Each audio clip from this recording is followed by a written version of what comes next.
Trevaline was 52, a wife, a shopkeeper, and a beloved part of her community. She ran Attic Antiques on Church Street, a cozy shop filled with memories of the past. She owned Attic Antiques, a little shop on Church Street filled with curiosities, polished wood, and dusted light streaming through the window. She was married to Richard Evans, a builder and outdoorsman, who was away that week on a fishing trip in the French Alps. Trevaline spent the week before her disappearance at the coast in Llangollen, helping Richard with a holiday bungalow. By June 13th, she was back in town, tending to her shop. Everything about her life seemed calm, steady, and ordinary, which makes what happened next extraordinary. 1990. Trevaline unlocked her shop around 9:30 a.m. She parked her dark blue Ford Escort Estate about 200 yards away.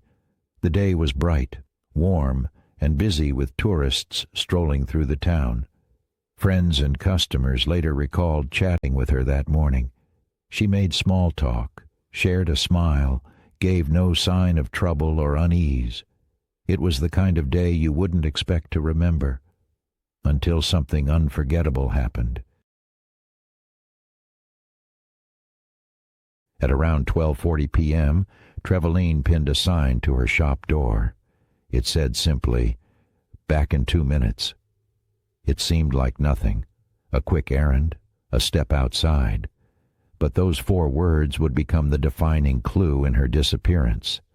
Every retelling begins with that note, and every theory circles back to those 2 minutes that stretched into forever. After leaving her shop, Trevaline stopped to buy fruit, an apple and a banana. She was spotted crossing Castle Street with the bag in her hand. Later, investigators found the banana skin discarded in her shop's bin. That small piece of evidence suggested she may have returned briefly to the shop after leaving. Did she come back to tidy something up? Did she meet someone waiting for her?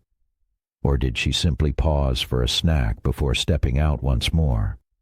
Whatever the truth, that apple and banana became eerie markers in the last day of her life. Her final movements remain unclear. At 2:30 p.m., a confirmed sighting placed her near her home on Market Street. But after that, things blur. At 2:35, someone claimed to see her walking along the A5 near the Riverside Park. At 3:45, another reported a woman like her entering Park Avenue from the riverside. Only the first sighting is confirmed. The others remain disputed, like shadows in fading light. If true, they show a woman moving through town. If false, they show how uncertainty clouds memory. Back at her shop, Trevaline's belongings remained untouched. Her handbag, her jacket, her keys. Fresh flowers she had just bought still sat waiting to be carried home. Her car, parked as always, hadn't moved. These weren't the signs of a woman running away. They were the signs of someone interrupted, someone planning to return. There was also another detail. Several people recalled seeing a smartly dressed man speaking with Trevaline in her shop earlier that day. He was never identified, never traced.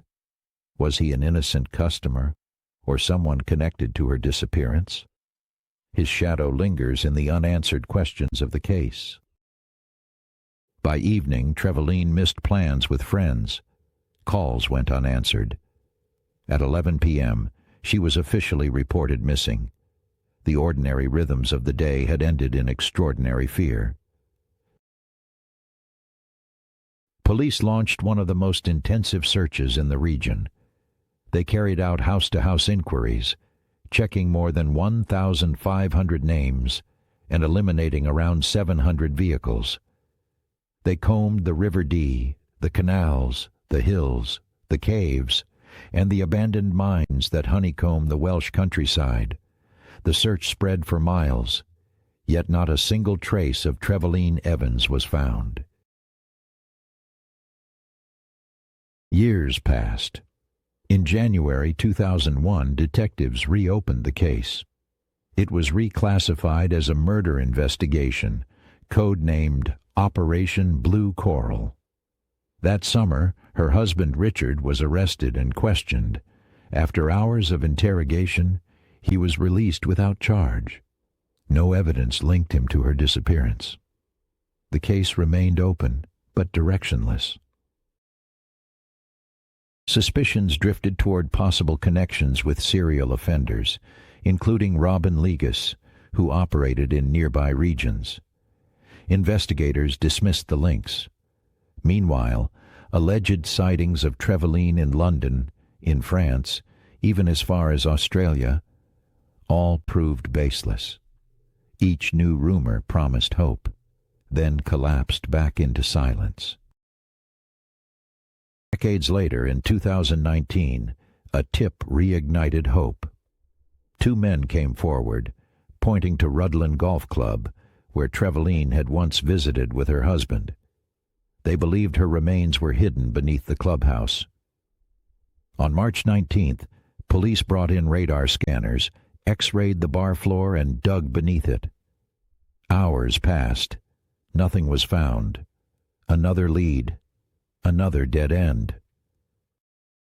In 2021 and again in 2022, strange memorial plaques appeared on benches. They alleged that Trevaline's remains had once been buried at the golf club, then moved. One plaque ended with the chilling phrase, "Justice awaits." Police investigated but found no evidence to support the claims. The plaques were removed. Their author remains unknown. What really happened to Trevaline Evans? Some believe she was abducted by a stranger. Others, that she was lured outside by someone she trusted, a customer, a friend, a lover. Some believe she stepped away briefly and crossed paths with violence by chance, and still others think she may have returned to the shop, where something terrible happened behind its quiet walls. The truth lies hidden in the fragments we have: the note, the fruit, the sightings, the man no one identified. For the people of Llangollen, the case became legend, a reminder that even in safe towns in broad daylight, lives can vanish. Her family, her friends, and her community still wait for answers. 30 years later, her absence is a presence all its own. A note promised 2 minutes. Instead, it left decades of silence. This has been Whispered Crimes. Thank you for joining me in the quiet spaces between fact and mystery. Subscribe for more whispered stories. And tell me, what do you believe happened to Trevaline Evans?